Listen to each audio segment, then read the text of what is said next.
খাদলাজ শিয়াকা snow, এই পারফিউমটা এত বেশি হাইপ হয়েছে, আমি ফাইনালি ডিসাইড করছিলাম যে একটা 5 ml এর টিকেট নিব অ্যান্ড আমি ট্রাই করে দেখবো যে আসলে বিষয়টা কেমন। সো কমিউনিটির 10 ml পারফিউমস থেকে আমি এই টিকেটটা পারচেস করি, শিয়াকা স্নো, অ্যান্ড আমি ট্রাই করি। Now what is my opinion on this? আমি যদি খুব খারাপভাবে বলি তাহলে বলবো এটা one of the most unimpressive perfume I have tried recently. কারণ প্রত্যেকটা middle stand perfume they are trying their best to give us something which is called value for money, but এই শিয়াকা স্নো আমার কাছে এক কথায় বিরক্তিকর লাগছে। আমি একটু ডিটেলসে যাই, এই রিভিউটা খুব বেশি লম্বা করবো না আমি। এই পারফিউমটাকে অনেকে বলছে এলভি মিটিওরের সাথে মিল আছে। ফরচুনেটলি মিটিওর আমি ট্রাই করার সুযোগ পাইছি, আই স্নিফড ইট, আমার একটা রিভিউ আছে আলতারেকের সাথে এলভির যে সিরিজটা সেখানে। এটার ওপেনিংটা হচ্ছে একদম আমরা ডিটারজেন্ট ইউজ করি যেরকম ডিটারজেন্ট টাইপের একটা স্মেল, হ্যাঁ। এবং কোথায় জানি এটার মধ্যে একটা পাউডারি একটা টোন আছে যেটা এরকম আমাকে একটা ফিল দেয় যে ধরেন আপনি কাপড় ধুইলেন ডিটারজেন্ট পাউডার দিয়ে, কিন্তু ভালো মতো ধুইলেন না, যার কারণে কাপড়ের মধ্যে ডিটারজেন্টের স্মেলটা রয়ে গেছে বা ডিটারজেন্ট লেগে আছে, হ্যাঁ, তাহলে সেই ধরনের একটা স্মেল হয়। শিয়াকা স্নো থেকে ওই ধরনের একটা স্মেল আপনি পাবেন। স্মেলটা খারাপ না, কথাটা বোঝার চেষ্টা করবেন, it smells good, but it is nothing wow.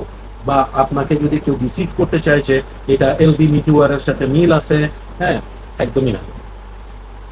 স্মেলটার ব্লেন্ডিংটা ভালো হয়েছে, স্মুথ হয়েছে, হ্যাঁ, কিন্তু টু বি অনেস্ট এই পারফিউমটা হাইপ হওয়ার মতো কোনো পারফিউম না। এই পারফিউমটা হচ্ছে এরকম যে হ্যাঁ আপনি খুব বেশি একটা পারফিউম ইউজার না, আপনি ক্যাজুয়াল একটা ওয়্যারের জন্য পারফিউম খুঁজতেছেন, আপনাকে দোকানদার সাজেস্ট করলে এটা কিনেন, আপনি দাম দেখলেন কম আছে নিয়ে ফেললেন, that's okay. But you are a perfume enthusiast and you like to have quality perfumes, তাহলে শিয়াকা স্নো ডেফিনেটলি ওই কাতারে পড়ে না। সেকেন্ড যে জিনিসটা নিয়ে আমি খুবই ডিসঅ্যাপয়েন্টেড সেটা হচ্ছে পারফরমেন্স। ভাই মিডল ইস্টার্ন পারফিউমের মধ্যে ইভেন আপনি যদি 1600 টাকা দিয়েও কোনো একটা পারফিউম কিনেন, রাসাসি ফর এন এক্সাম্পল, রাসাসির কোন একটা পারফিউম, ঠিক আছে, অথবা আপনি যদি আরদাল জাফরানের কোনো একটা পারফিউম কিনেন, রেহানের কোনো পারফিউম কিনেন 2000-2500 টাকা দিয়ে, সেগুলোর পারফরমেন্সও ফাটাফাটি হবে। কিন্তু খাজলার শিয়াকা স্নো আমি ডিকেন থেকে মিনিমাম 10টা স্প্রে করে ওয়্যার করছি, আফটার 1 আওয়ার or 2 আওয়ার আমি এটার স্মেল পাচ্ছিলাম না, হ্যাঁ, অলমোস্ট কম। হ্যাঁ, এটা স্কিন সেন্ট হয়ে থাকে, আরও হয়তো বা 1 ঘন্টার মতো স্কিন সেন্ট হয়ে থাকে, 3 ঘন্টার মতো আমি এটার পারফরমেন্স পাইছি, বাট আসলে এক্সপেকটেশন অনুযায়ী এটা একদমই কিছুই না।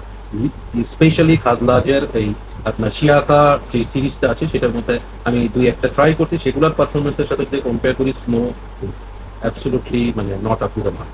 সো ওভারঅল আমি বলবো যে এই পারফিউমটাকে একদম শুধু শুধু হাইপ করা হয়েছে। আমার চয়েস অনুযায়ী, আমার এক্সপেকটেশন অনুযায়ী স্নো আসলে ইটস নট ওয়ার্থ বাইং। ওকে, এটা হচ্ছে আমার অনেস্ট অপিনিয়ন। আপনাদের কারো যদি ভালো লেগে থাকে of course I am happy for you, but আমি এই পারফিউমটাকে রিকমেন্ড করবো না টু মাই ভিউয়ার্স।